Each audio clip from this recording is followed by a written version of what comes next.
Portugal Cloud. That way, I think we'll just go to the meetings every week. And if somebody can't get it, they can go back and watch the recording. That's a good idea.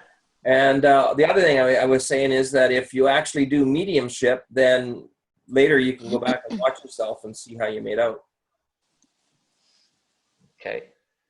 So Marianne and I were just sharing cool things that kind of happened this week. I was telling her that the other night we were just sitting here. I don't know if we told you this on the phone or not, but I just said to your mom, geez, I can smell smoke. I think there's a spirit here. There's somebody who smoked. And I had this funny feeling that it was one of my two aunts. One of them was dead and one was alive. So I was wondering if something had happened to my aunt, Barbara. I haven't heard anything. You haven't heard anything, hey, Mame? No. I'm sure Bonnie would let me know too. Yeah, I'm sure we would have seen something on Facebook. So yeah. And how about you? Anything fun happened to you this week, Loren? No, not really. No, I've been studying and tests and stuff. So. Were you able to predict the questions for tonight? No, for your tests. Oh, no. Oh, that's too bad. You should work on that, girl. I think my instinct is pretty good, though, sometimes I just answer. I hardly even think about it. I just kind of know which one to go to, but I don't know if that's my intuition or not. We had a spirit night on Friday night, I was telling Marianne, and our circle decided we once a month, one of the mediums would host everybody else, and they could invite their friends and family, so we could practice doing readings sort of in a church setting, and we wouldn't be reading each other all the time, so we needed some new victims. So in the end, your mom and I went, and there was about 10 people there, and there was 4 of us giving readings, and it was really cool. It was really nice. And one of this friend of mine, her name is Sandy. We've sort of been in the same courses for a couple years now. Your mom was asking her how she learned. And one of the things she said was that she knew, I think your mom said, did you know you were psychic before? Had, things happened? Did you know since you were young and all that kind of stuff? And she said, well, yeah, I did know since I've been young. And just recently I went to school, and we had this final test, and I just knew there was only one chapter they were going to test us on.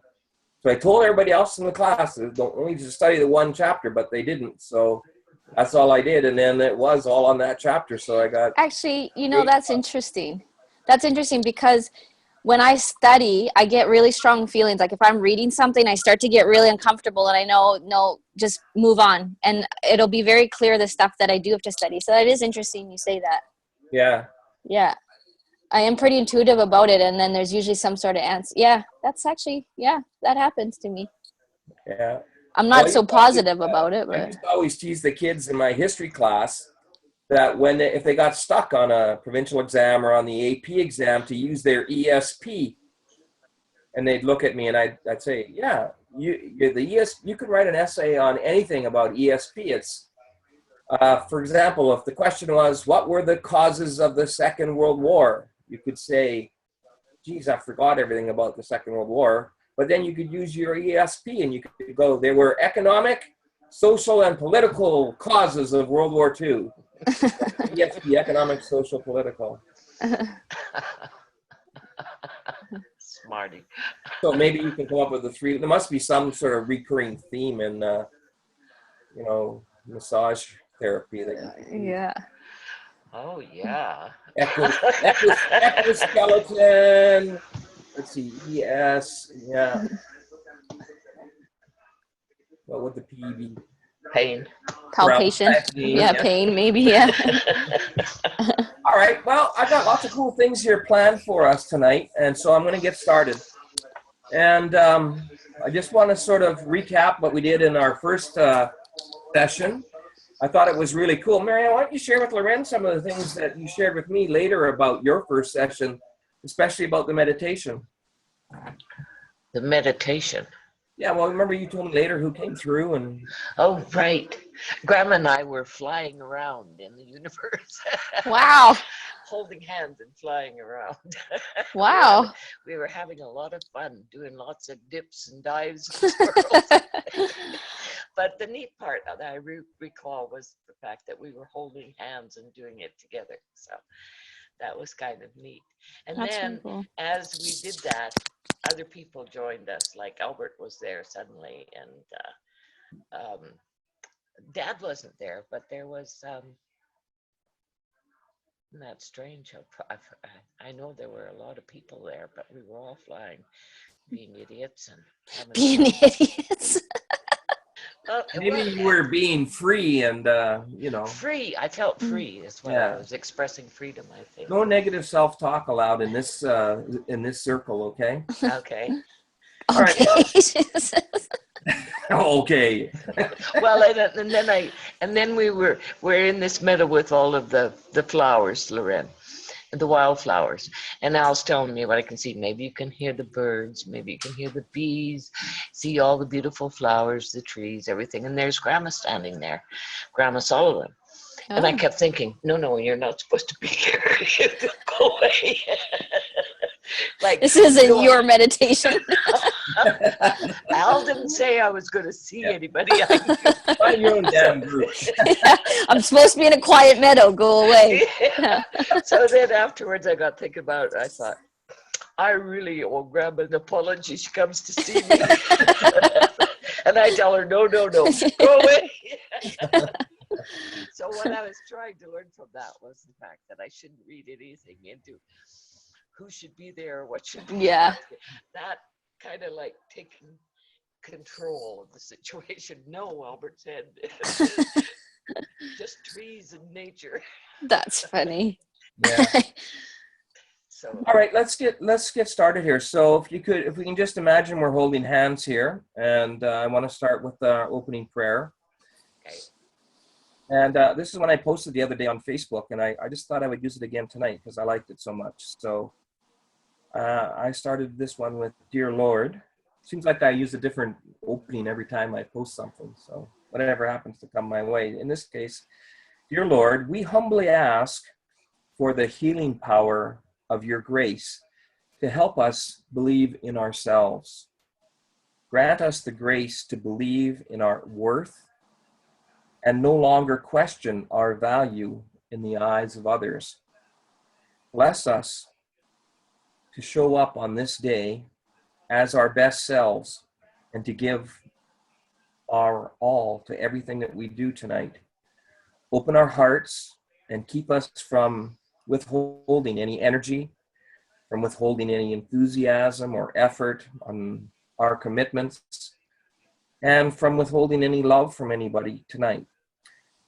Please send in your angels to help us fully engage in this circle. I thank you, or we thank you in advance with our whole hearts and soul for answering these prayers, and we confidently await the blessings of this circle. And what I'm going to do now is I'm going to start with Where I Sit is Holy, just to get us sort of in the right mood. And so there's no right thing to do while this song's playing. If you want to ride with Grandma and Mom, then go ahead. Or if you want to dance with unicorns or whatever it is that you want to do. So I think I figured out the screen sharing here, Loren, and it's going to be much better. Right?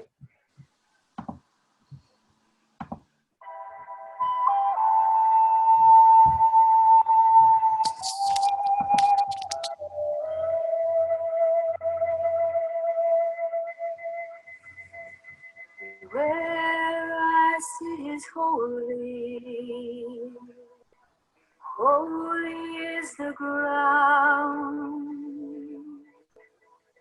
Forest, mountain, river, listen to the sound.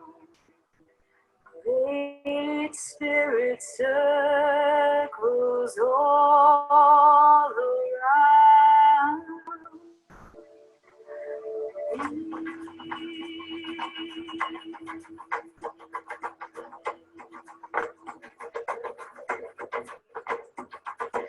Where I sit is holy, holy is the ground. Forest, mountain, river, listen to the sound. Great Spirit circles all around me.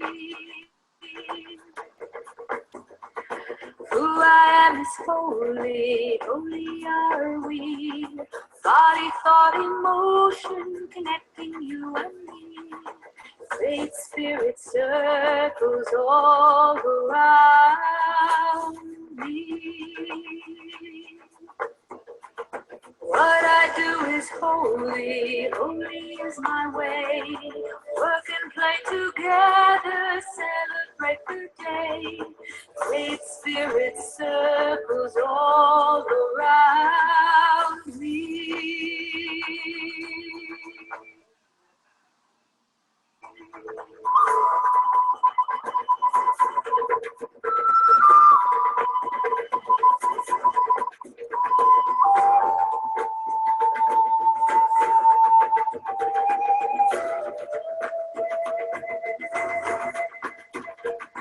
Where I sit is holy, holy is the ground. Forest, mountain, river, listen to the sound.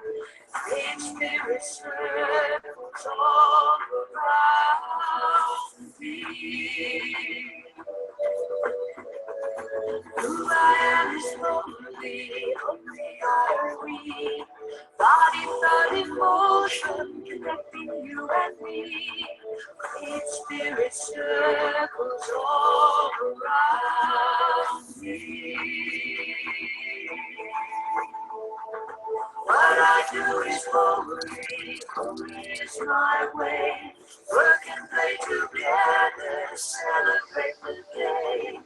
Great Spirit circles all around me.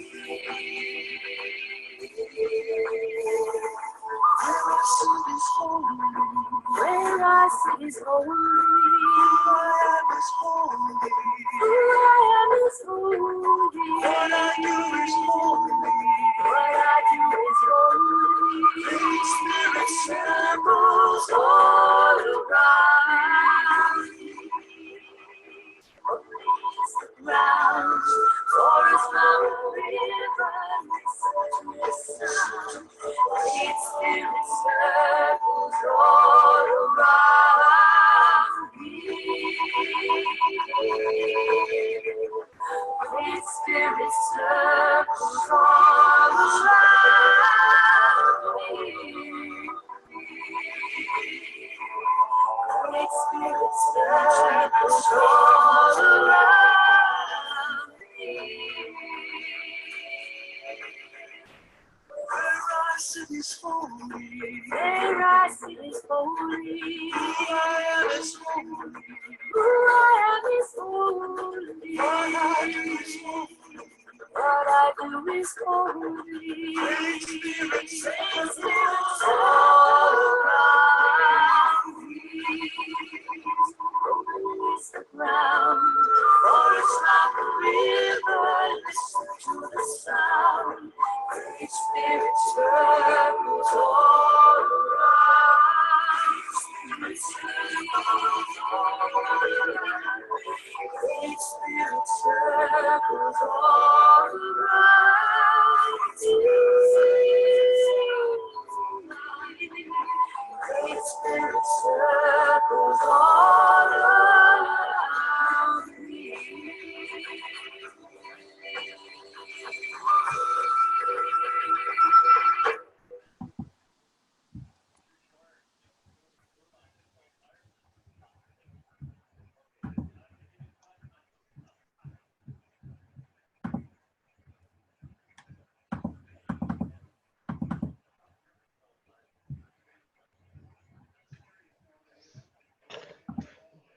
Okay. What I'd like you to do now is to get comfortable, and I want to lead you through a meditation. Afterwards, I'm going to ask you to take a few minutes and collect your thoughts mentally, or write them down or type them down, and we'll go from there. I strongly believe, the more that I prep for this, that the correct way to teach mediumship is through meditation or hypnosis or whatever you want to call it. We'll call it meditation. So get yourself comfortable. I want you to get totally relaxed here. You can close your eyes or keep them open, whatever you like, whatever you prefer. The key also to being a really good medium and making connections with spirit is to have a wonderful imagination. So I want you to use your imagination. I want you to pretend and see and follow along and accept everything that's happening here tonight. It'll only make you a better medium. Divine spirits, please be with us today and shine down your beautiful golden light of love, forgiveness, and protection upon us.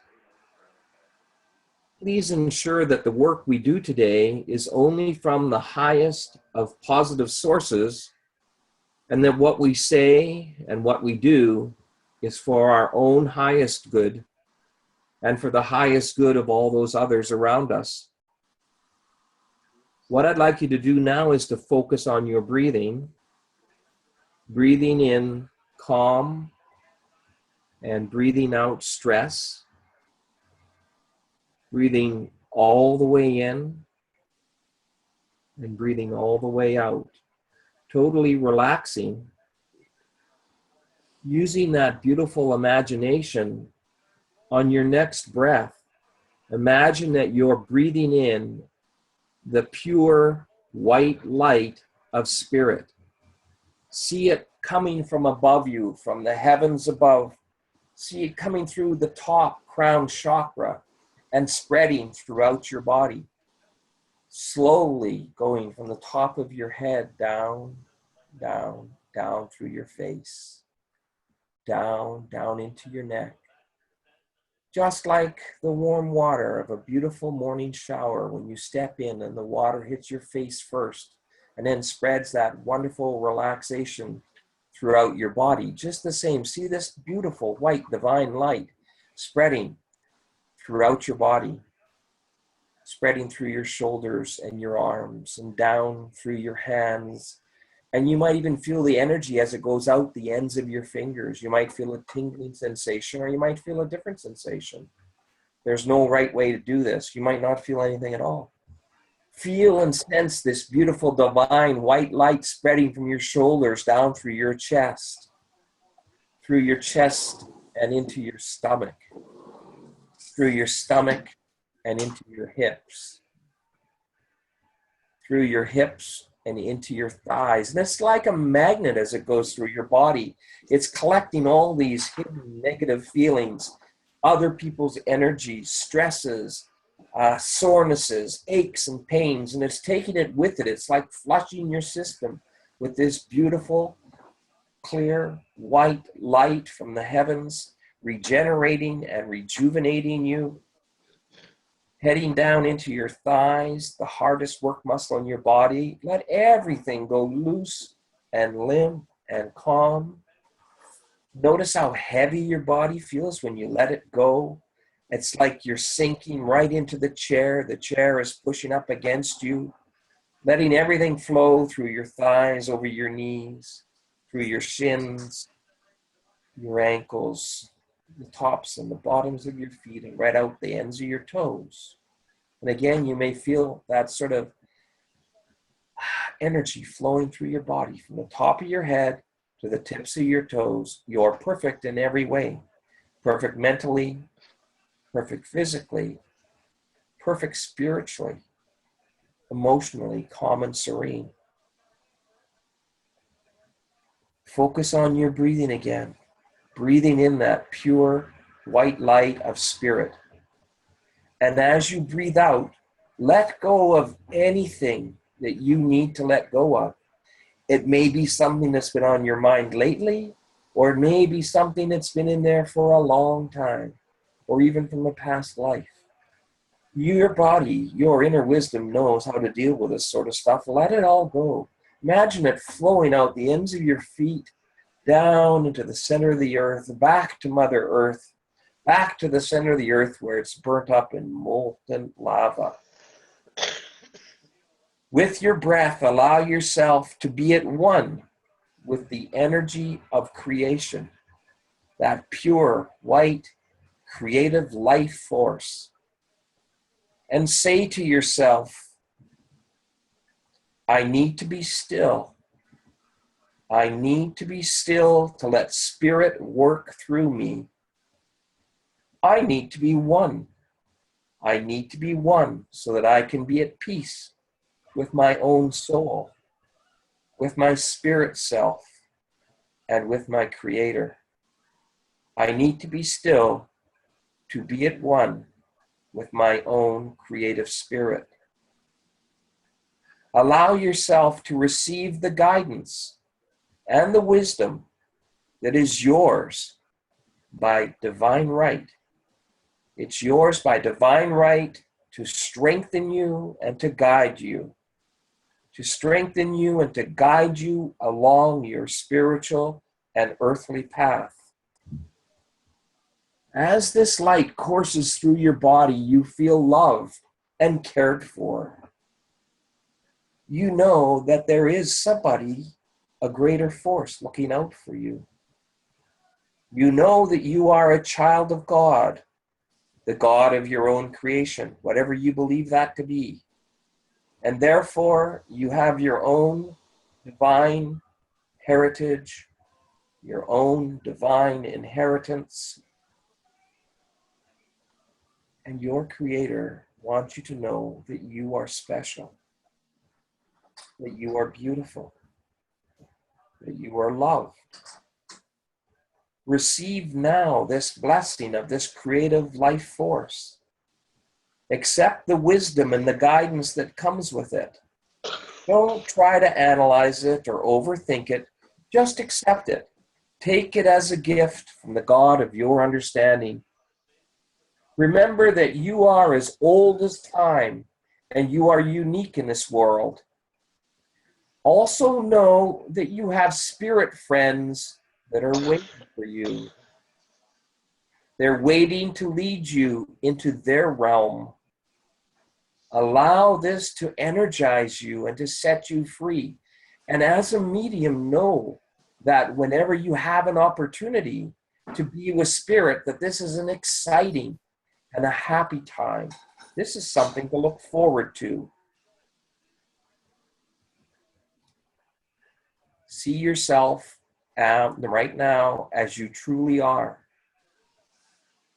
See yourself standing in your own spirit form. Leave your earthly counterpart behind and imagine yourself standing there in spirit. Hold your real head still, but in your mind, turn your spirit head from side to side as if you were saying no. Notice how you can detach from your physical body, that your spirit world and life can be in your head. You can hear sounds in your head. You can see pictures in your head. And notice now how the room is beginning to fill up in your head with all kinds of people from the other world. They have gathered really close to you. And among these people that have gathered here for us tonight are spirit guides and helpers and relatives and close friends. See this entire space that you dwell in. See it being filled with a light so bright and powerful that the walls and the doors and everything around you disappears. And you find yourself in a total different reality. And find yourself walking among these spirits. You are walking with them. You can see spirit people in front of you and all around you. Cast your eyes down. Look at your feet. And as you are walking, notice that there are other feet walking beside you. Become aware of their feet upon the ground as well. You can become aware of their movement. Everybody walks differently. You can become aware of the clothes that they are wearing, the spiritual robes, or the normal everyday clothes, whatever it is that they happen to be wearing. And a smile comes across your face as you're content with this movement. You're walking with spirits. You're happy just to observe and to feel them all around you. For you are now in the company of spirit. Allow them to lead you. Allow them to lead you forward. And as you move, as they move with you, notice how you feel different. You feel lighter, more energized, freer than you've ever felt before. You are free to move without fear. Fear is an earthly emotion, and it doesn't exist in the spirit world. Allow them now to lead you into a space that is not like any other space that you have ever encountered. The atmosphere here is beyond the world that you know. Those that have led you to this sacred space begin to pull you now. You can feel them lightly tugging you, pulling you purely with the energy of the mind. And they are pulling you into the center of the light that now shines from above directly onto you. Take a moment and in your mind, kneel down. Your spiritual self begins to kneel down here. And again, it's time to be still. See yourself spiritually closing your eyes and kneeling down, and just feel that you are surrounded by spirit people that are happy to see you. They are here to greet you. They are all about you. There is a light that is shining on you, and this is the light of the divine. It is the source of all life. And this beautiful light is recognizing you as you truly are. And notice that the spirits have led you to this space where you can receive attunement. Attunement is the ability to connect with the spirit world, like tuning into a radio station. You're turning the dial to be able to become perfectly tuned in with the spirits that are around you, the spirits of the spirit world. Here, as you are sitting and kneeling, here as you are kneeling, you begin to feel your vibrational energy beginning to vibrate more quickly as you connect with spirit. Spirit world runs on a much faster vibration than we do. So to connect, we have to meld with them, blend with them, feel your energy rising, feel your spirit vibrating more quickly. And yet, at the same time, you maintain this balance, this comfort, this wonderful feeling of peace that you are feeling right now, the oneness of the universe, setting you free, that you may embark upon this new path and journey ahead of you in this life. And just ahead of you on this path, as you look up from kneeling, you're going to see a person who is willing to go the extra mile with you. This is the one spirit who is willing to surrender and to sacrifice. Could be a cat even. As someone who is here now in the spirit world, you're able to commit yourself to the path ahead. You are in the presence of the divine. It recognizes you for the joy that you have and for the beauty that you contain.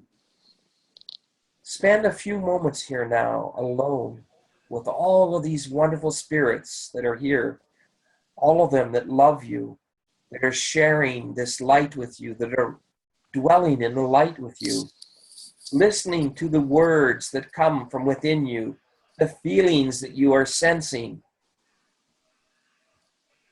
the wisdom that you are getting from your inner wisdom. As they are blending and with you, you can imagine opening your heart, your inner wisdom, and sharing your spirit with them. It's a two-way street, blending and sharing. It's as if they're standing behind you and wrapping a coat around you. You are now a medium. You are on the path of the medium. You are the one who chooses to walk between these two worlds. The one who is prepared to serve both worlds. You are a medium. And as you realize this, that light begins to intensify, and you can feel that this is correct, that you are a medium, that you are connecting, and that you are in the center of this beautiful light, and that in the center of you, this light even shines brighter.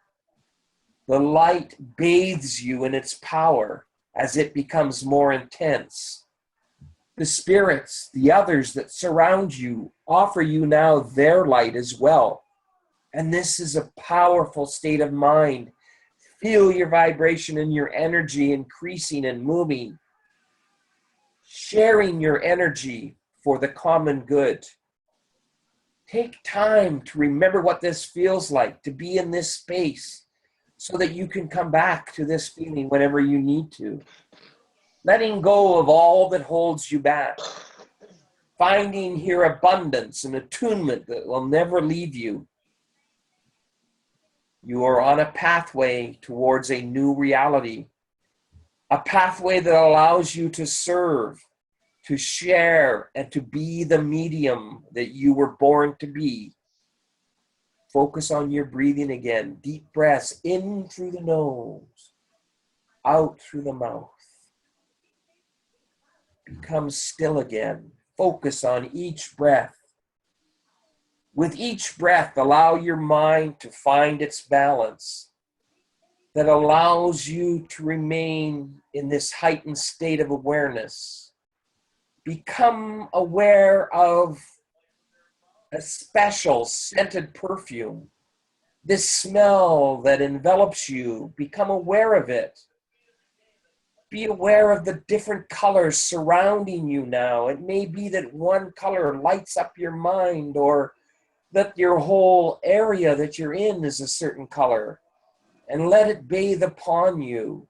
Let the other world continue to come closer in whatever color they want, sharing whatever smells they want or touches. And now a most amazing thing is happening, that throughout this whole atmosphere that you're in, you're going to begin to notice that one spirit in particular starts to come forward, starts to stand directly in front of you. One spirit, more than the others, is taking a greater interest in you. Take a moment now and feel this person. Share your energy with this person. Feel their personality. Feel their energy. Share your energy. Feel their joy. Share your joy. And notice how they reach out to you as if they're hugging you, embracing you, sharing your body. How they place their fingers upon your forehead. Imagine that their fingers, they're anointing you with this special perfume that you can smell. For me, it smells like moldavite oil. For you, it could be a different sacred smell from a sacred land. And receive this blessing from this certain special spirit. This blessing, this anointment, will allow you to open your psychic senses. It will allow you to vibrate more quickly. It will bring clarity to your work. Now and forever, this sacred oil that's being put on your etheric mind, and that means your spirit mind, this beautiful ointment and oil and smell and magic, if you like, permeates every part of your consciousness. And then the spirit suddenly fades away. And another steps forward to join you now. They place their hand just over your chest, and you can feel the healing coming from this hand, this healing balm, if you like, this warmth, and it heals you. It heals you of all your yesterdays, of all your sorrows stored in your heart. And then just as quickly, that spirit fades away. Others now crowd around you.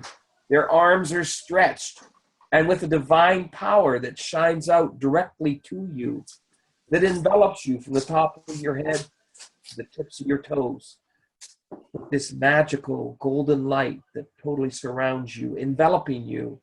Allow this light, their light, to move within you. Feel their energy within you and outside of you.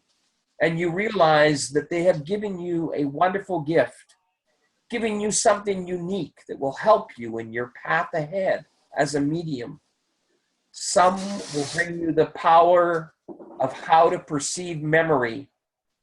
Others will step forward and give you the power to see the physical description of spirits. Some will come with a gift of the ability to open up, to hear the other world. Some will give you the ability to see the other world, some to feel the other world. Some will jump in and touch you, allowing you to know what's going on immediately in the other world. They'll also give you the understanding of when to speak and of when to be silent, of who to approach and who to stand beside. And they will bring you something unique to each and every one of them, something that helps you to become a good worker, to become the medium that you were always meant to be. And now, as a group, you and your spirits become aware that you are all connected, that you are kneeling beside each other as if in silent prayer. Hear them speak to you in words without language as they talk to you, soul to soul, mind to mind. For each of them will offer you something to you subconsciously that will forevermore dwell in your heart, dwell within your heart space, that will remove all fear and uncertainty. Allow them now to share this with you, to share these truths that emanate from their eternal being. See you and your group of spirits from above, you in the middle of all these spirits. And now all of you begin to stand. Feel them again as they jostle around, and allow each of them to embrace you.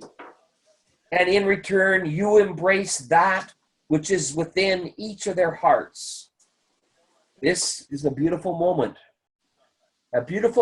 for you to truly feel the bond of the other world.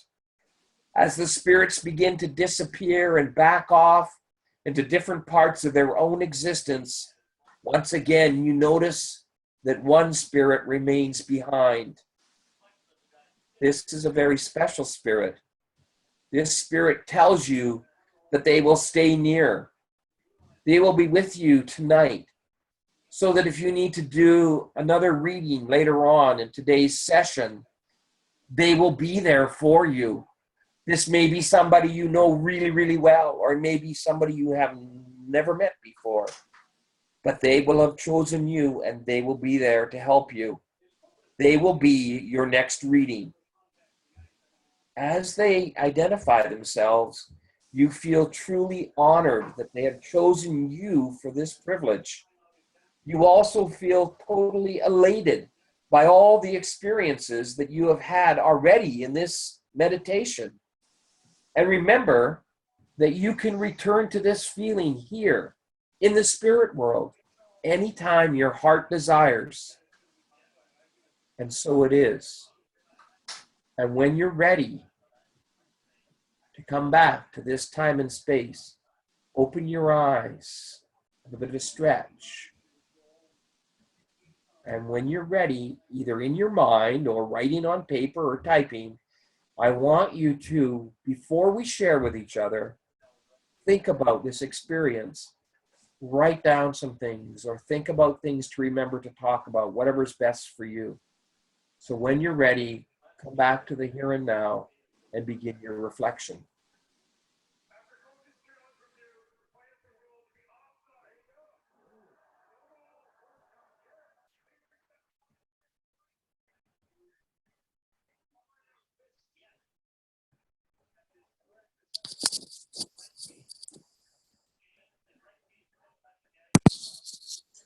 I think we had a spirit cat join us. That was hilarious. Right when you were saying someone is right in front of you, he jumps up. Can you see him, Auntie Marianne? Yeah. Well, the other night when we were at this people's house, they had dogs. And so I sat down and they had two bulldogs. And both of them ran and jumped in my lap and started licking me all over and wouldn't get off of me. And then they jumped down. Every time somebody came in the door, they would bark and run over. And then they'd come running back and jump in my lap again. And so I was getting a little tired of this, so I crossed my legs. And so they went and barked. And they come running back and they see my legs crossed. So then they run and jump on the couch, jump over somebody else, and then jump on my lap. Like, okay, I guess I'm going to be here. So anyways, when Malcolm got up to do his first reading, he said, I'm sensing a spirit coming here. And this dog barks just like somebody had come in the door. It was pretty amazing. And then I got up, and the other guy went into bed and started snoring so loud. I was boring him. So what's your pleasure? Do you want to write for a second, or you just want to share and talk about it and, do a journal reflection later? What's your pleasure? Yeah, I don't really enjoy writing, so I'd rather just Okay. say it aloud. How about you, Hooney? I'm fine. Yeah, we can talk about it. All right. Anybody want to start? Usually I need time to think about it and process it anyway. Well, and you probably will more than we talk about it. So, yeah. I need to. Can you maybe adjust your mic, Mame, just a bit? You're a little quieter now, so I think the microphone's further from your mouth. I think I just turned it down when the music was on. Oh, okay. So did that work better this time with the music, Loren? It did a little bit, but it was, I don't know how to describe it to you. I almost want Connor to listen to it and then tell me, like maybe you need more bass in it or something, like maybe your tuning is off on your computer or something. I don't know. Or maybe it's yours. Marianne, how did it come through to you? The music? Yeah. That's one part I really don't enjoy. You don't like the music part? I turned it down. It's like, okay, so it's really. Let's talk about that for a second. What was it that you don't like about that? Was it the music itself? Too loud. And when the very first time we did it, yeah, I was interested because I thought it sounded like Holly. And yeah. I was trying to figure out whether that was Holly singing or not. Right. But even this second time, couldn't understand the words. Like, I didn't know that song. And so I was visualizing bubbles or circles or whatever. But I want to set it up when you're there, Dad, so that you can hear it from like when you listen to it through like a cell phone or another computer, because it sounds like only you can only hear her voice. Like I could kind of tell there was drums, but you can't hear the drumming part. And I know that there are drums in that song, and all you can hear is like the treble of her voice. So it doesn't sound like a regular song. Okay, I'll play with that a bit. Could you hear the drums, Marianne? no, but I didn't know that I should have been, like I couldn't distinguish anything. I found it very difficult even to hear the words. Okay, well, if that's not working, then that's something we can easily drop. Yeah. So in Victoria at that church, they always started with this particular song. And actually a lot of the sort of message nights, they'll start with this song because of the drums and because of the music. The words are not that important. It's the idea of that sense of spirit growing is the reason for doing that.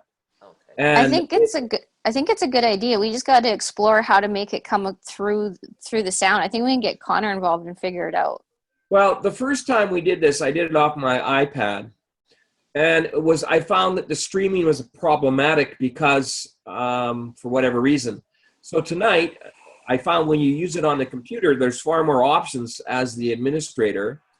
And sharing my desktop is so much easier that I thought the music would be better. It was better than the first time, but it's still not right. Okay.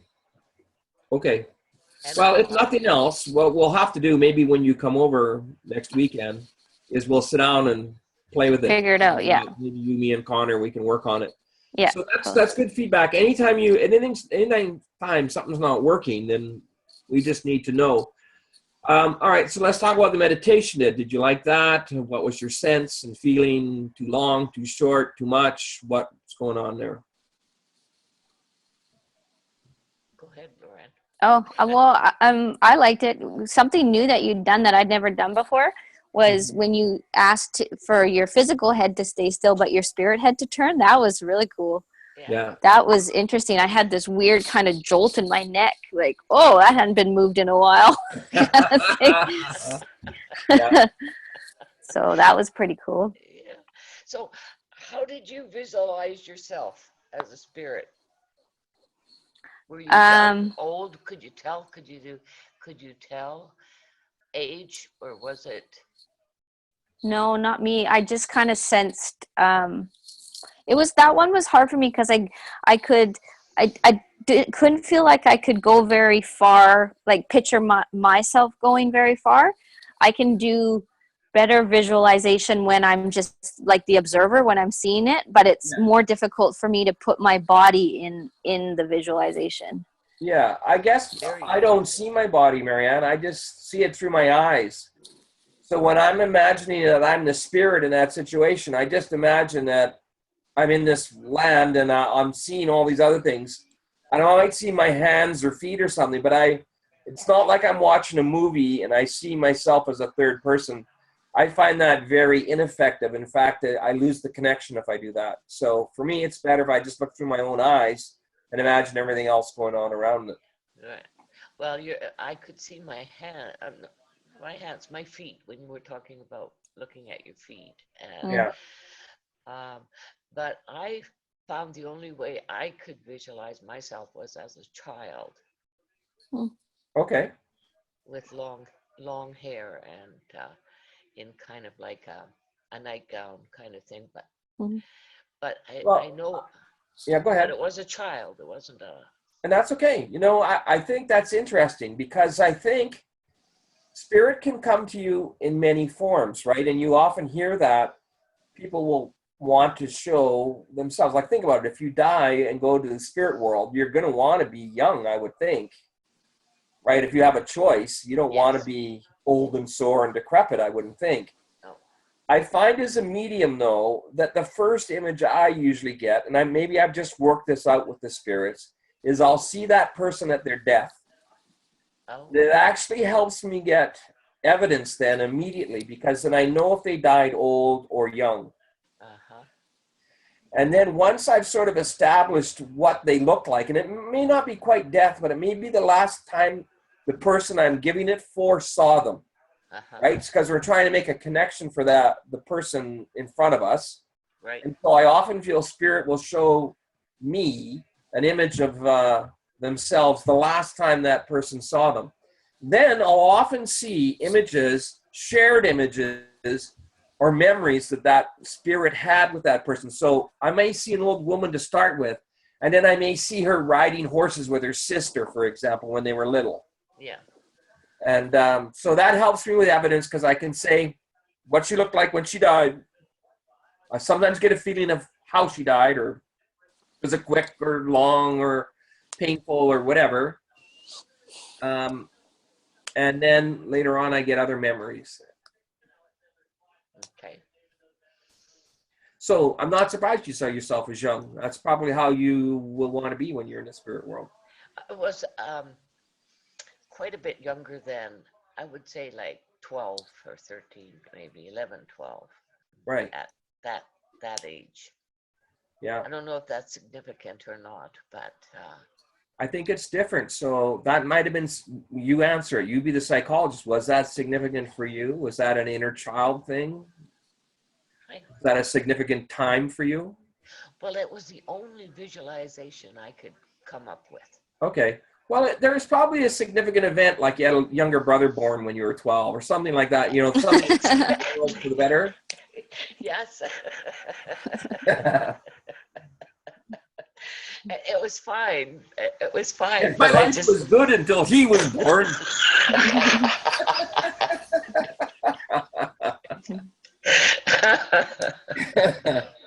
I never thought of that. See, I have to get going here and figure that out. Why that Well, was. You know, the weird thing is, I guess I've never really thought about it, but when I'm imagining myself, I'd like to say, I imagine myself as I am now. But then right now, I still think I'm 20, you know? I don't think I'm Exactly. old. Exactly. So I guess I see myself when I was, you know, my optimum age and fitness and health sort of thing. Yeah. Well, it's interesting. Here I go off on a tangent again, but when you read in these books and that, they say that everybody on the other side, I shouldn't say everybody, most people on the other side are around that age of 30 where you are in your prime. Yeah. So, Well, who wouldn't want to be, right? exactly. What do you see, Loren, when you see yourself? I don't really see myself. Well, okay, so when you sense yourself, you have an idea, like, are you now, or are you a younger you, or? Yeah, no, I guess it's more, yeah, okay, so sometimes when I go to like my special place, like this place that I visualize where I can meditate and stuff, I'm probably around my age, yeah. Mm-hmm. Okay. All right, so other impressions of the meditation. Could you sense spirits? Was that something new for you? I did sense spirits, but I'm not so sure that it's new. Not so sure what? I visualize people on the other side, but it wasn't the same. What do you mean it wasn't the same? Well, the experience I had today, Yeah. there wasn't really any clarity to the people that were around me, whereas when other times I'm aware of who it is I'm visualizing. Right, but you weren't actually asked to know them, were you? In a way, it was that, you know, that wasn't something you were expected to do. Although maybe the one person that you might read here in a few minutes, you probably knew or should have known, or maybe not. I don't know. Did you know that person? Yeah. Okay. I actually had two. Okay. You always have to be better than everybody else, eh? I actually found out what Derek looks like. Oh, okay. So you had your main spirit guide. Yeah. Oh, that's cool. But who came first was Dad. Yeah. And I kept thinking, well, you know, like the same sort of thing as it was with Grandma. Is that really you, or you know, am I? But he was there all the time, so.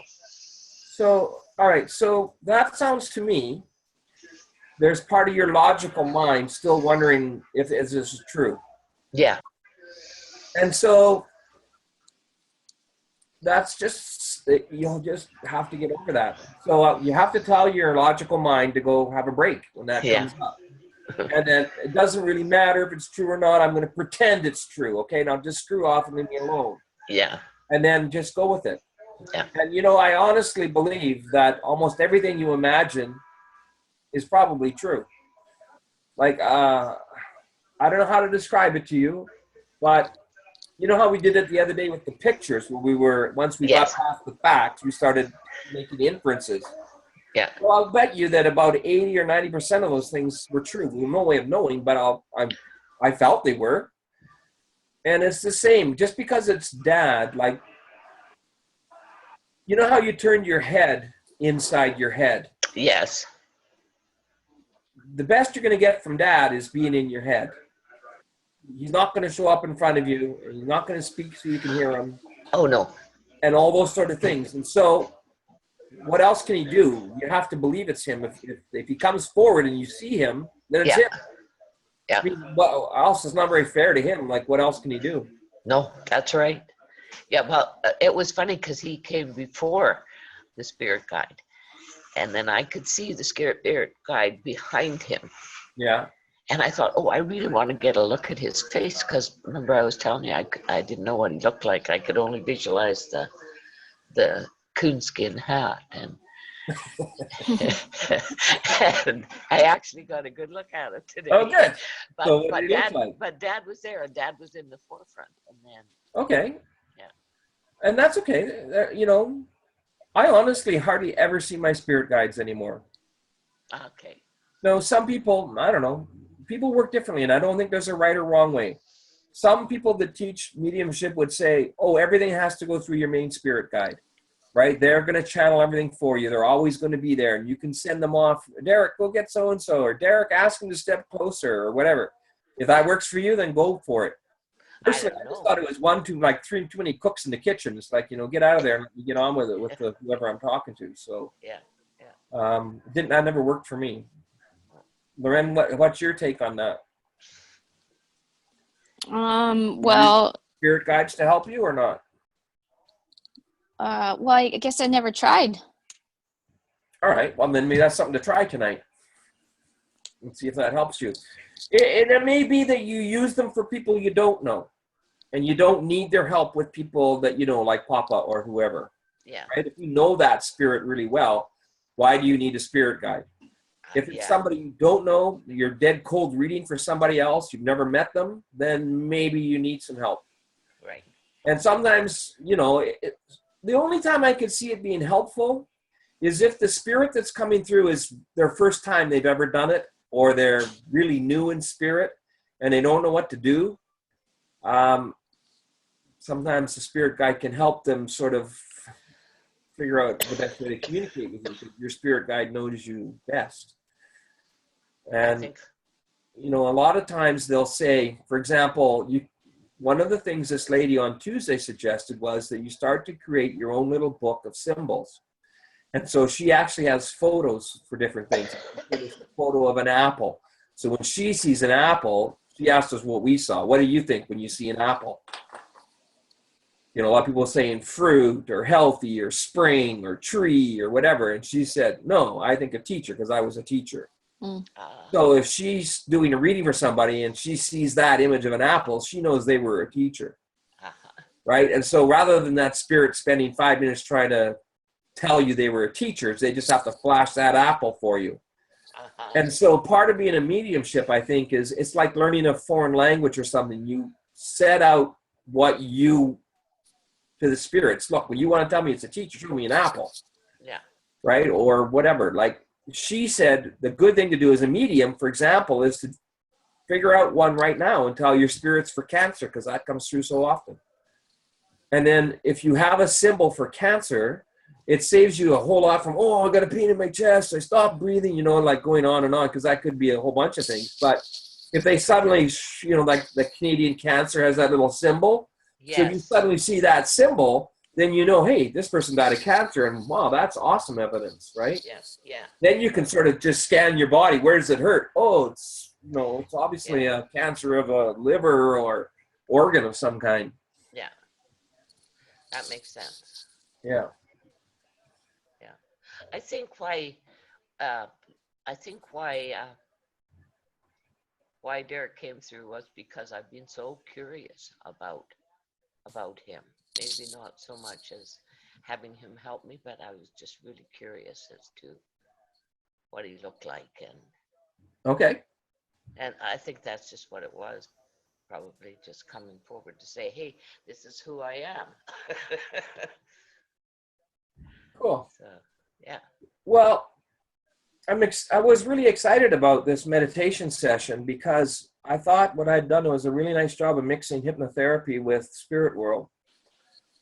And I'd never seen that before anywhere. So it took me about 2 weeks to write this thing up. But I really wanted the whole idea of, well, first of all, planting a lot of subliminal stuff about you being great mediums and things. But yeah, also the whole idea that imagining that, you know, seeing them, feeling them, and all those sort of things, so that you could get that sort of sense of connection. Yeah. All right. I could sense that, but you know, one other thing, when you were talking about smell, Yeah. I couldn't get a smell. It's okay. It'll come. Oh, Smells tough. you Shouldn't know, say that. I shouldn't limit that. Smells easy. It'll come next time. yeah. All right. Are But you I ready? kept trying to smell it. Okay. Nope, Well, nothing there. listen. Okay. Close your eyes for a second. Okay. All right. Picture Papa. Yeah. All right. He's just put on Old Spice. Can you smell it in your head? All right. Now it's back in the days when he was smoking. He just lit up a cigarette. Close your eyes. Can you smell smoke in your head? Can you imagine what it smelled like? Yeah. Oh, it's a Black Cat #7. What did that smell like? Right? If you should be able to name all the different types of cigarette brands. Actually, smoked Different. sportsman. Yeah, well, there you go. So now close your eyes. You and Joyce are in the car, and she lowers the window because she likes the smell of horse poop. Can you smell the horse poop? Can you smell the horse poop? No. Oh, it smells so good. Picture goes, roll that window. It's okay. It'll come. Maybe I just have a poor sense of smell. Well, no, you're imagining it. You smell those things. Yeah. Right? Yeah. I did try to imagine to smell wild rose, Okay. but I couldn't smell it. But I tried to imagine it. Okay. Well, so close your eyes and smell a rose. Picture a rose and smell it. Yeah. Okay. And so Well, I think it's just practice, man. And you know Yeah. what? Those things, they'll just come. When the time is right, they'll come. yeah. Yeah. It's kind of like turning your head from side to side, inside. Or, close your eyes and imagine a baby is crying as loud as they can, right? It's piercing your ears. And then suddenly their mom comforts them and it gets really, really quiet. So like that's what it's going to sound like to hear somebody. Same as smelling or seeing or feeling. They're all going to be in your head, just like turning your head from side to side. Okay. It doesn't happen on the outside. It just happens on the inside. All right. Are you ready? Who wants to go first? Oh, Lord. Go ahead, Loren. Okay. Yeah, I don't mind. Okay, go ahead. Take a moment. Whatever you well- have to do. I'm fine. I remember. Okay. Is that what we're doing? We're talking about what we saw? No, we're doing Oh. mediumship. Oh, I see. Okay. What are we doing? We're doing mediumship. Okay. What are we doing? Well, you're going to get a spirit and give either Marianne or I a message. Okay. No big deal. No, nothing to it. Remember that spirit that was going to come back to you?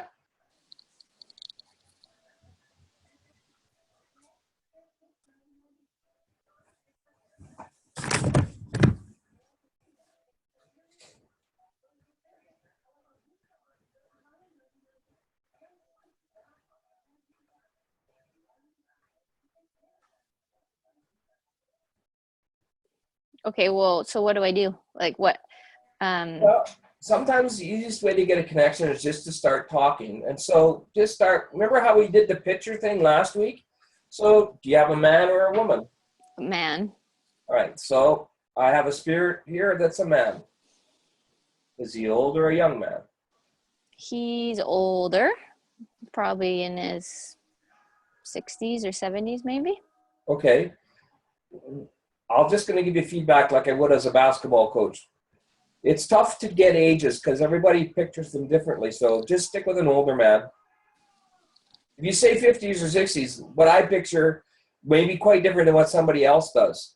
Like somebody Okay. who's 20 will think that that's the oldest person in the world. Somebody who's 80 will think that's young. Okay. So you're going to get a bunch of no's rather than if you just say it's an older man. Okay, so you got Okay. an older man. Yeah. What else can you tell us about him? He's kind of got like a little bit of a pointy beard almost. Okay. And it's dark, like it's a darker color, like dark brown or black or something. Yeah.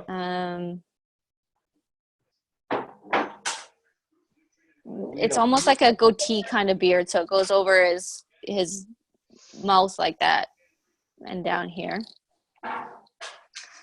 That mean anything to you, Mim? No. I think he's probably bald underneath, but he's wearing like one of those what kind of hats are they called? Like a Kangol hat, you know what I'm talking about? It's almost like a French painter hat. Oh yeah. Okay. I don't know what kind of hat that's called. Cyclist hat. A cyclist hat? Painter hat. I don't know. No, it's like where it fits around the head and then comes into a brim. A A beret. visor. Kind of more like a beret, but it's Okay. not that. All right. So now what happens is once you get here at a point like this, because Marianne and I are slow here tonight, review. So it'll actually help you get the next piece of evidence. So I have a man here. He's an older man. He has black hair. Yeah, I don't know. The name Jack comes up. I don't know Okay. if that makes sense. Now, what's important here, when with names, it's good to give a name early. Jack could be the person that we're going to give the message to. Jack could be the guy's name. Jack could be somebody that he knew or his brother. It could be the name of the street he lived on. So when we're receiving messages, Marianne and I have to try to really think outside of the box. And so a lot of native names end in Jack. So I'm starting to see a native fellow here. Does that make sense to you? No. Okay. Okay, keep going. Oldsmobile. Oldsmobile. He's driving an Oldsmobile? No, not that he's driving. It's just that word came to mind. Oldsmobile came to it. Okay. Well, we have a cousin named Jack who used to sell Oldsmobiles in Houston. So yes, I can take this. That's enough evidence for me to stay in the ballgame here. So right now, I'm thinking, well, this could be my cousin Jack. Keep going.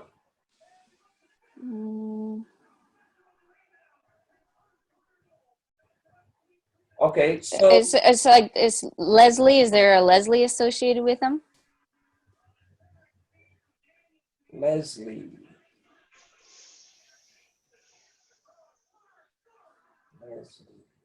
Jack and Leslie. You know a Jack and Leslie, Marianne? No. You know a Leslie at all? I know, Fred's niece is a Leslie. Okay. Is there a Jack in Fred's family? No. Anybody who begins with J?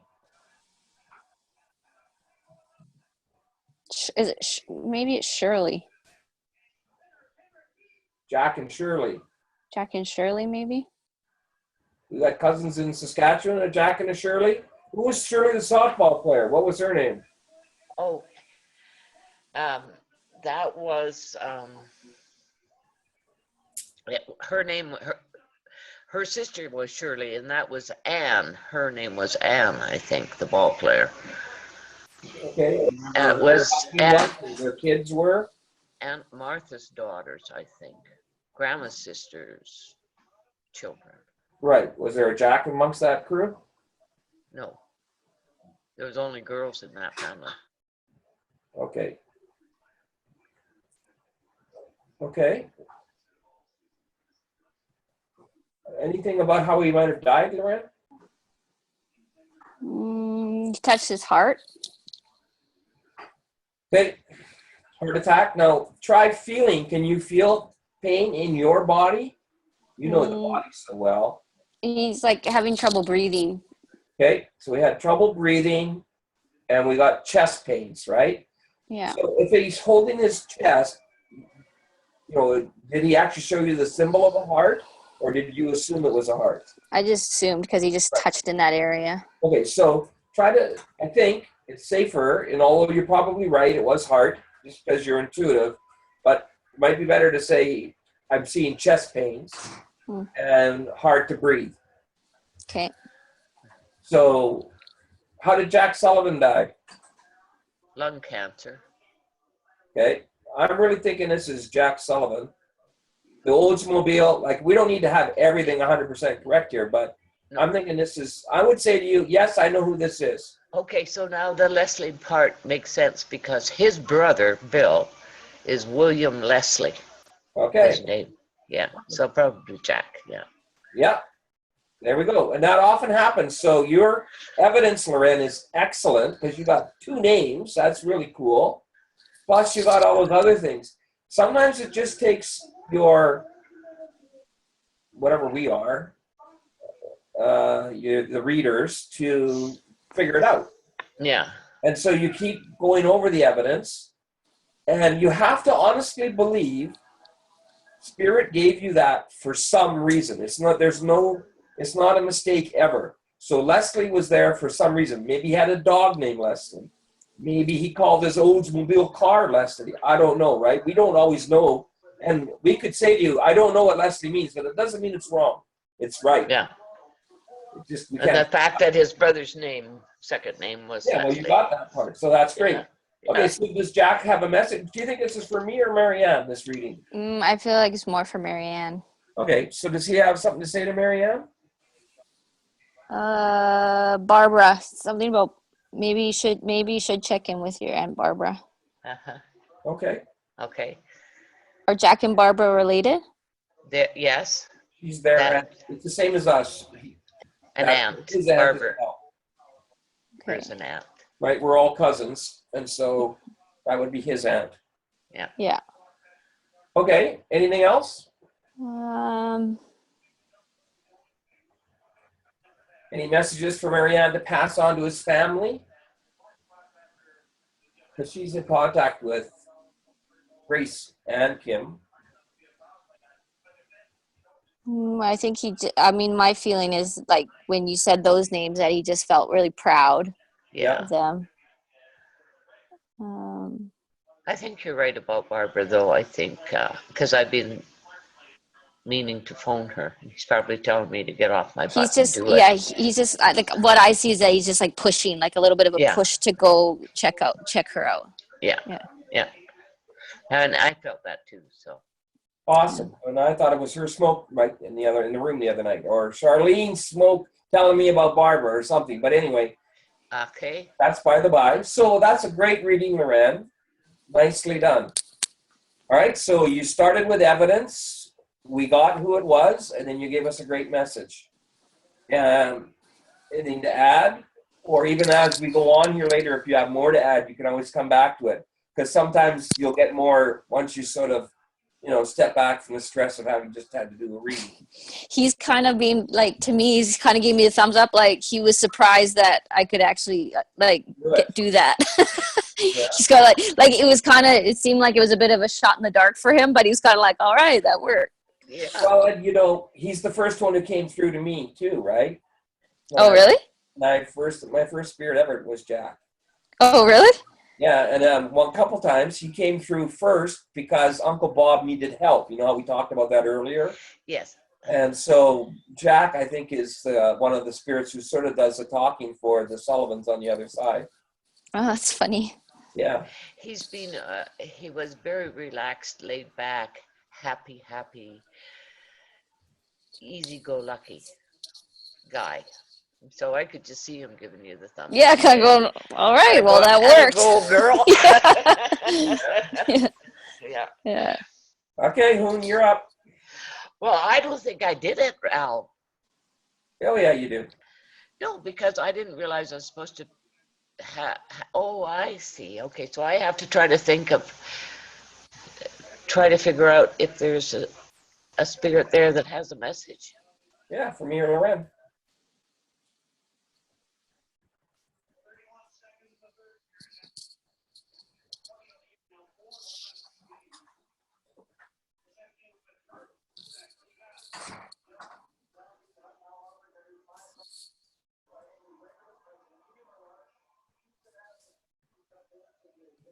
I got nothing. Okay, let's back it up. So let's try to close your eyes for a second. And Okay. imagine that feeling when the spirits were all around you and you were feeling really connected. Yeah. All right. And then imagine a door in front of you, and we're going to open it in just a second. And you're going to get a glimpse of somebody, just like it was one of those pictures from last week. Okay. All right. So when you sort of feel the buzz, like you know how it felt when you were connecting with spirit, that's like the doorbell going off on the door. And then in your mind, open it and just tell me, is it a man or a woman? It's a woman. Okay. So tell me about this woman. Tall, short, happy, sad, old, young. She's young. Okay. She has I know this person, Yeah. That's cool. but you guys don't. Okay. That doesn't matter. Oh, okay. So the spirit can come through you to give us a message. If they know us, that's all that matters. No, I don't think they do, Al. That's not Okay, well, let's go back now. Don't you be thinking. You're not thinking here. Okay. You're just telling us what you get. So you got a woman Yeah. that is young. Yeah. And if you know this person, tell us more about this person. Well, she died of cancer, Okay. Cancer or what? breast cancer. So, all right. So take a second and don't use your memory now. Scan your body and see if you can feel pain.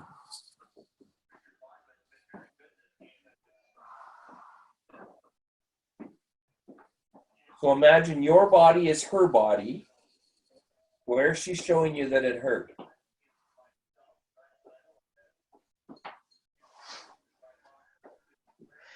It's not working because I know where it was. Okay. Can you feel the pain in that area on your body?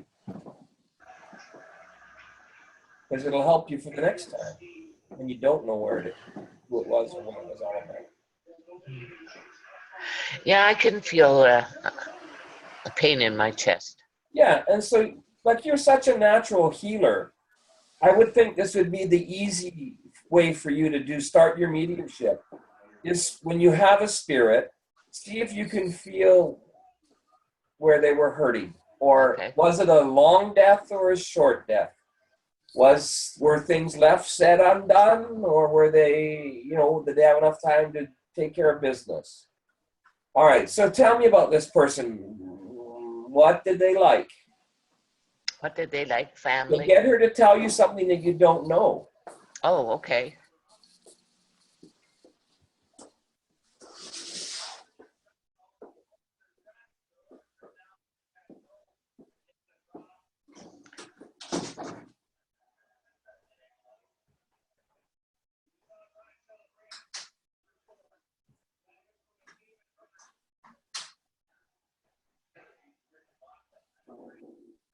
I think she was in a very difficult situation Yeah, where she felt torn that's between excellent. what she wanted to do and what other people thought she should do.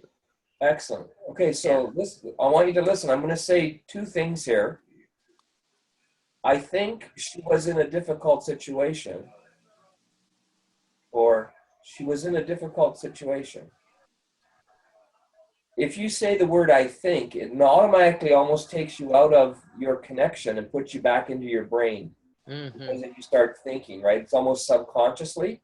Mm-hmm. So if all possible, I'm not being critical because that was great evidence. Just say it as it is. Don't have to say I think or I feel or any of those sort of things. The fact that you're saying it out loud, we know that, right? So Yeah. okay, so she was in a difficult situation. So is her message about being in a difficult situation? Is that why she brought that up to you?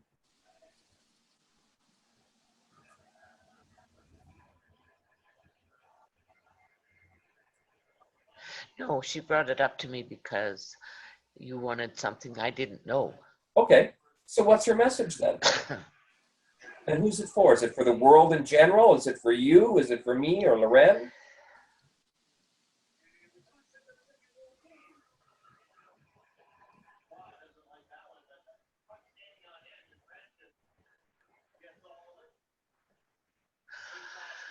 I'm not sure if it's for her mom and dad, maybe. Okay. So, Marianne, do I know this person? No. Okay. So then it has to be, she's obviously came to you for a reason, right? Yeah. Because of all the spirits in the world, she chose you to be her very first one. And so take a second and ask her, why? Why did you come to me? What is it you want me to do?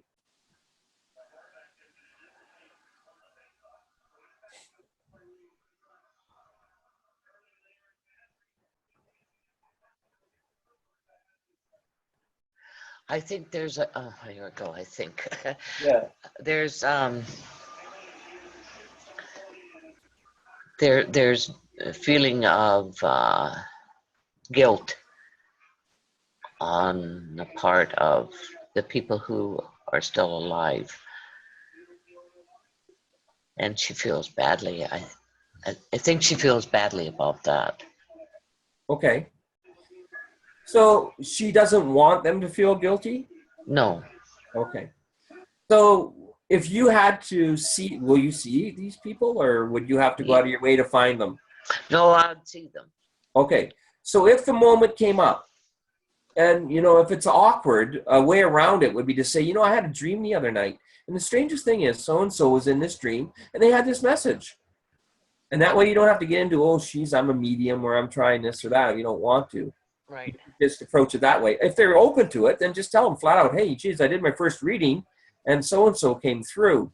So she was feeling really bad because, would you say she's happy now on the other side? Oh, definitely. So the message to the family would be, I'm really happy where I am now.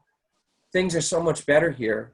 And the last thing I want you to do is to feel guilty because whatever, I don't know what they did. So whatever it was, they didn't say goodbye or they treated her like shit or whatever it was that, or, you know, whatever. Yeah. Maybe the last thing was she was on drugs and, you know, told them to screw off or something. I don't know. But what she's saying now is, please don't feel guilty about my death. I'm happy, and I only want you to be happy. Yeah. Yeah. Yeah. Does that make sense? Yeah. Because So what would you? Well, so just tell me, what will you say to these people? I don't even know who it is, but what will practice for? Pretend I'm them. Tell me what you would say.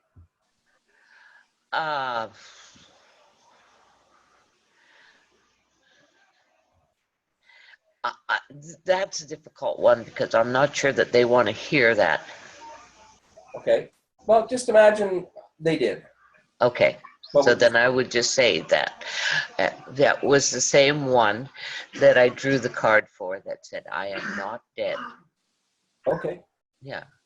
And you see this bird in flight. And, and she is alive and she has come to her dad. He told me that. But I think the problem is with the mom. Okay. Not So being able. if you're talking, you might want to talk to the dad about it privately, or if it's difficult, another way to do it is to write it up in a piece of paper and then just give it to them. And then when they're ready, they can read it. Mm-hmm. Or they can read it privately when no one else can see. And they don't have to worry about their reactions or anything else. When I give a message from Corey, Holly's cousin that died, to his mom, Auntie Evie, I have to write it out for her, and she won't share it with anybody, and she takes it away, and I never know if she even reads it. But she never tells me if it was good, bad, or different. But that's the only way I can do it for her, because there's a part of her that can't handle either the publicness of it, or just doesn't believe it right now, or is not ready for it, or whatever.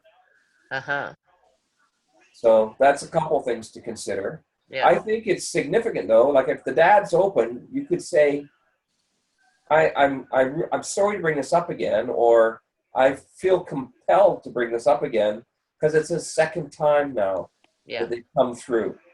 Once with cards and once in spirit.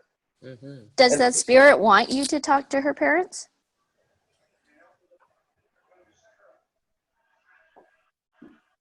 I get the feeling, yes. I think she desperately wants to help. Yeah. That's a good message, too. And, the other thing you could say is, like, this is what I sense more and more all the time, is that when you pass away, that your spirit is big on the other side, and it can do lots of things at once. And so I always get that message usually, that there's a part of me that will always be with you. Like, that might be a really nice message for the mom, to know that they aren't dead and gone, and it didn't have to end badly, and life continues. Yeah. Whether she believes that or not doesn't really matter. No. But what you're trying to do here is help this spirit, and you're trying to help this lady. Yeah. But you can't help her if she doesn't want to be helped. So No.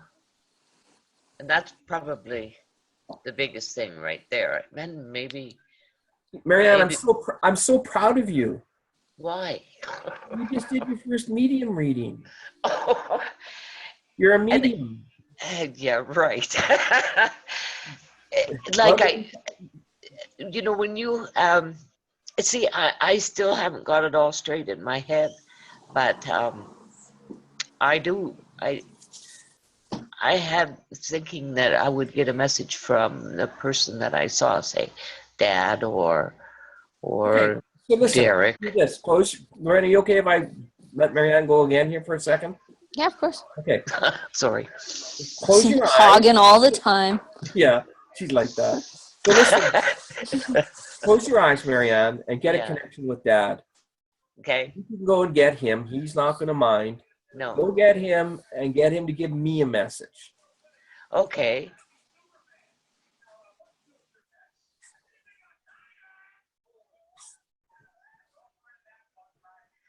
Now, am I supposed to just say to him, Al wants a message, or am I supposed to give him a message to give to you?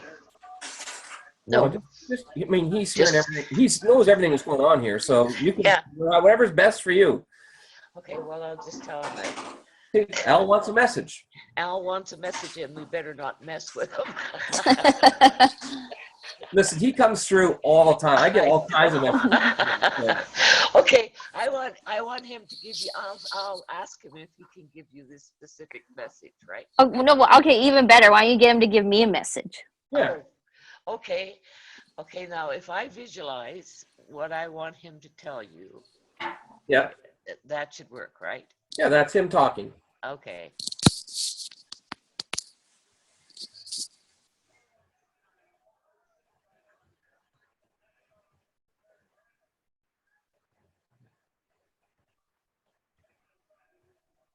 Okay.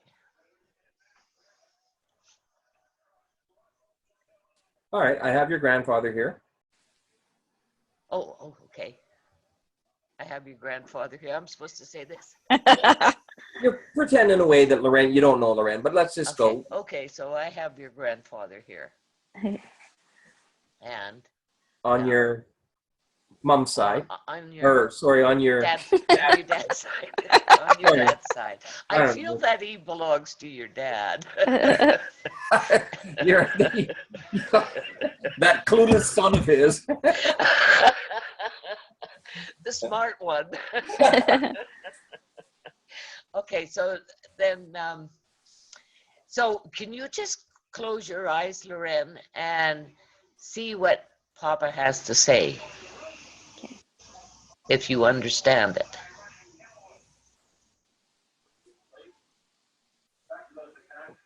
Why don't you tell her what you got?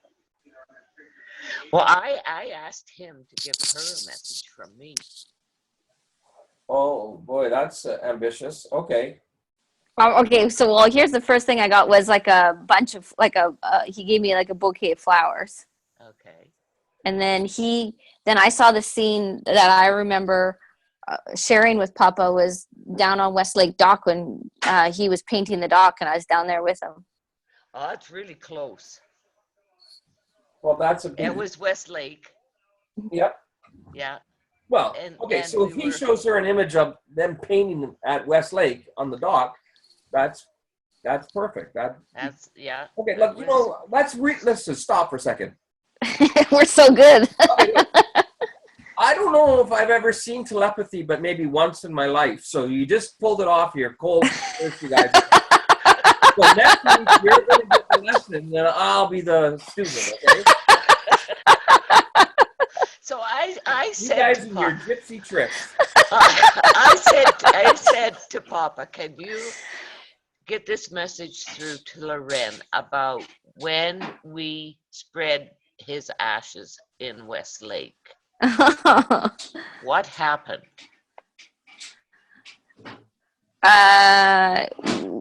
Well, what Give I me- mean, Okay, she's looking for something. See if you get an image of what happened when you spread ashes of Papa at the lake. Yeah. well, all I think about is us out on the boat. Yes. And was there any noise or sound, or maybe you're too little to remember? Guys, Like there was ducks or birds or something like that. No. but what you're asking here is virtually Way big, impossible, Marianne. way too much, eh? So It was a big clap what of you're thunder. What you Oh. Yeah, there was a lightning and one single clap. Hmm. So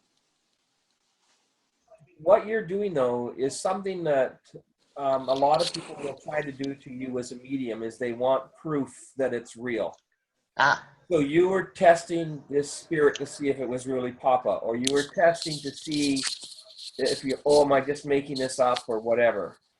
And what that means is there's a part of you that is still wrestling with whether this is real or not. Now, the first time I ever gave a reading to Faye, she did the same thing to me because she didn't believe me. So it was like, do you remember what Grandma wrote? What book she read to me when I was 7 years old? yeah. Oh, holy shit. No, but you know, Al, I wasn't coming from a negative part. No, Because I neither actually, was it from her. But I mean, yeah, all but can I say actually is- said to Dad, I visualized him and I said to him, can you give Loren that message about Westlake and spreading of the ashes? Because I wanted to see if I could talk to him to get him to talk to Loren, kind of like what I do with my guardian angel when I say, if there's a problem or something, could you talk to somebody else's guardian angel and see that we can't reach a happy medium or something? Kind of along that line. it's I understand, and I understand where that's coming from, and I'm not being critical. The problem for Papa in that situation is you ask him to try to give Lorraine an image of something she doesn't remember. Exactly. So And I realized that after the fact that she was probably too young to remember the significance. yeah, so of- so he did the next best thing, He did. and the fact that you got Westlake Lorraine at all out of It all was these perfect. things is pretty amazing. Yeah, So it was. all right, so are you convinced then that you had Papa in spirit? Or are you still? Oh, yes. Oh, yeah. Okay, so now you get a message from Papa for either one of us, or give us one to give to Andy. Doesn't whatever, doesn't matter. Whoever Okay. you want to ask him who he wants to give a message to. Okay.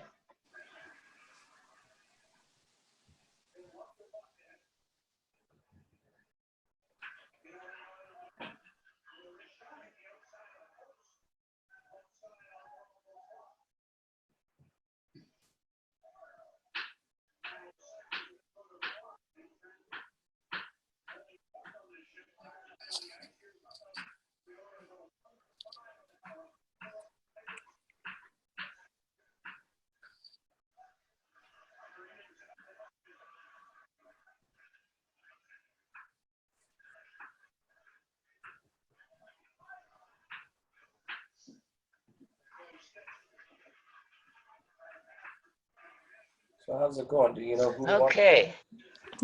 Sorry. You know who he wants to give it to? Yeah. Okay, so who's it for? Do I tell you? Yeah. Not Loren. Okay. Okay. All right. What's he want to tell Lorraine? Do I tell her? Yeah. She's Oh. paid the damn good money for this reading. Okay, so he said that he likes Connor. Aw. Yeah. And that he's very proud of you and he thinks what you're doing is a good thing. Aw. Yeah. That's nice. Yeah. Cool. All right. So- Lorraine, you give Marianne a message from Papa. Oh.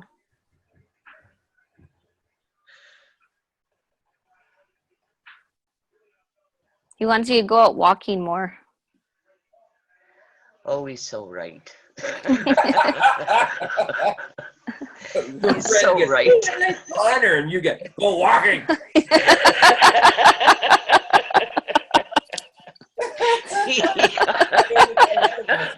Okay, I'm going to give one for you. Well, one of you give me a message from Papa. Okay, go for it, Len. See what Papa has to say about your dad. He's saying you learned all your teaching skills from his coaching, Yeah. watching him coach. I'm already visualizing Mom jumping in at this point. Does someone want to take Mom? She says, yeah, right. Yeah, right. Well, there's a lot of truth to that, actually. I think my teaching skill came from both of my parents. I would say that. Because Dad was a great teacher in many ways. He didn't have to be a school teacher to be a good teacher. No, Yeah. no. He taught us a lot of things, I think, that are pretty tough to teach about loyalty and Yep. love and understanding. And, Spoke through his actions. and sacrifice, God Almighty, the whole Mhm. world. Sacrifice, He yeah. had to live with that for his whole life. Yeah. Yeah, he was unassuming. All right, well, let me give a reading, and then Okay. we'll call the night. Okay. All right, I'll just, let me do the whole thing here. I'll do what I normally do, so.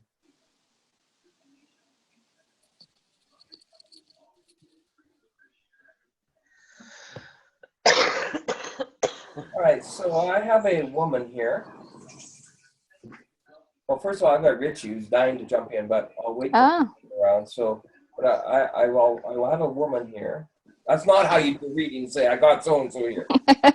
So I would say I have a woman here, and this woman is an elderly woman, and my sense is that she's part of the Sullivan family.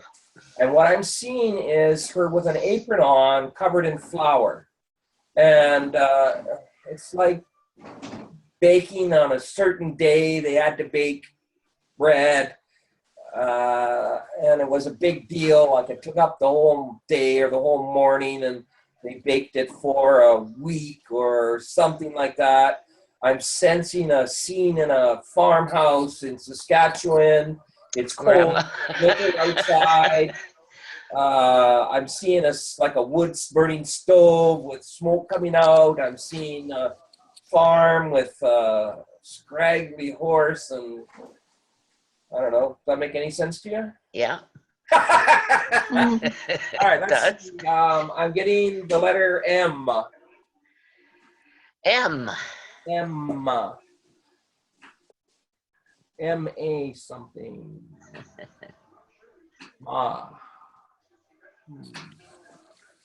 Well, I'm not sure if it's Sullivan. Maybe it's Mary. I'm thinking this may be Grandma Olson, actually. Oh.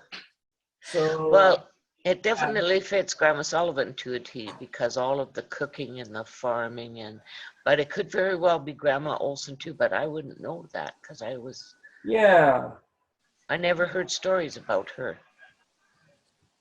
That's Mariette. So hang on, let's just go for a second. I think they're both here. Okay. And let's start with Grandma Sullivan. So is there a significance to an M or an M-A with Grandma? Well, it's Marianne. Marianne, yeah.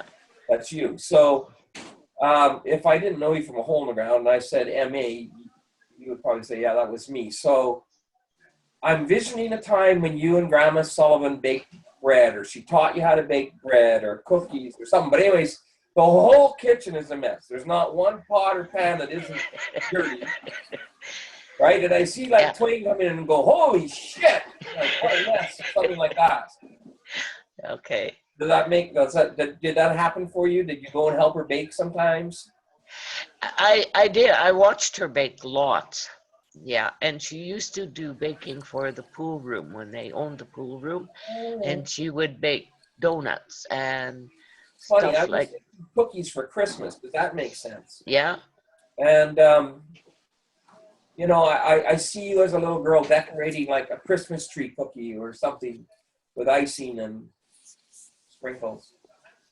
I'm sure this is Grandma, and the way she baked was she never ever measured anything. It was just like, No, oh, she a chunk of this, a bunch of that, and slop it all together, and it would come out. until it feels right. Yeah, so that's sort of what I'm sensing from her, and I'm sensing that there was, well, obviously there was, makes sense, but I'm really sensing this wood stove was a bitch to cook on. Yeah. Because the temperature kept changing all the time, and so it was never the same from one time to another. Yeah. And it was like became an art, right? She just knew how to do it. It's not something you could write down that somebody else could duplicate. Yeah. And anyway, so that's Grandma Sullivan for you. And then with Grandma Olson, I've never done this where I've gone back and forth, but I'll get to the messages in a minute. So, but Grandma Olson saying, I did that too. Yeah. But it's the scene of Lefse. So I'm seeing the potato fields. I'm seeing. And that would have been a hell of a mess. That would have been a hell of a mess because there's flour everywhere. Everywhere, yes. Right? And it's like you can't sweep the floor fast enough to get the flour up off the floor. And again, it's like the men bitching, like with her, it's like, shut up, quit bitching and complaining. You don't do a damn thing, and I'm busy cooking here. Yeah. It's like, is it ready yet? Is it ready yet? No, shut up, leave me alone, kind of thing. That's kind of what I'm sensing from her. I don't know her, so I don't know what she was like. I don't know her either, but she was short-tempered when it came to people who give her a hard time about being a messy cook. Anyway, that's the two grandmas. And so let's talk about a message here. Well, Grandma Sullivan's message is really for Loren. She's really proud of the fact that Bernie called you the Rose because she was the yellow rose of Texas. And so she feels that when you talk about the rose for you, we should envision a yellow rose from now on because that's in memory of her. And then the torch. So, it really was. Yeah. Yeah. And so that's new for me. I've never heard that before, but that's really cool, Grandma. So yeah, because we all and blah blah blah blah blah. She actually came through to me. I think I told you this. She came through last week to me from somebody and was apologetic about not being fair on the whole grandchildren thing. So her and I have kind of worked that out now. Good. She's just really saying, I don't have anything deeper than that. Wanted to say hello and I love you all. And please, Loren, know that we weren't that close, but I feel close to you now. And that you are the yellow rose of Texas. Well, they ask you, you're not just Lolo Rose. You could be Lolo Yellow Rose of Texas if you want. Yeah. The new business or whatever, that's what happens. All right, now Grandma Olson, on the other hand, I think it's a message for all of us, and it's about spiritualism, and it's about doing this circle. I sense that her and Grandfather Olson were way more spiritual than we ever thought. That, in fact, they had a bit of the gift, and they're almost saying that this gift is coming from them, not from the Sullivans. And for some reason, that's important, I guess, that, we tend to think we're so much closer to the Sullivans, but they're trying to say, no, listen, this is part of us. Uh-huh. I kind of always wondered who else had that gift, because it seems like it does run in the family. Well, we seem to probably associate it with the Sullivans because of Barbara, but really, when Albert told me that Granddad Olson was psychic, only couldn't say anything about it, it opened a whole nother area of wondering about.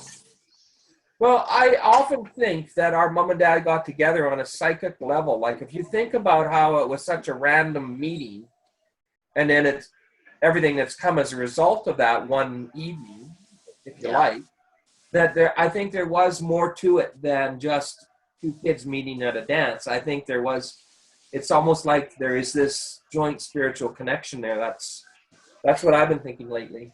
Yeah. Yeah. Well, do you remember that story that Dad used to always tell when he watched her in the school concert when she was in grade 1? Yeah.